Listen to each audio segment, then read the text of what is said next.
Bebe Love sa tabi mo. And of course, dahil birthday mo ngayon, I am wishing you good health and happiness.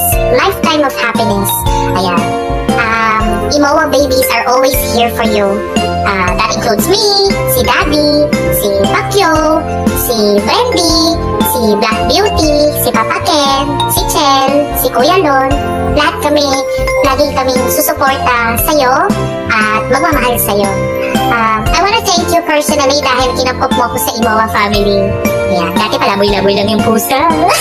Naghanap ng daga sa bubong. Ngayon, meron na akong bahay na matatawag, which is Imoa. Ayan.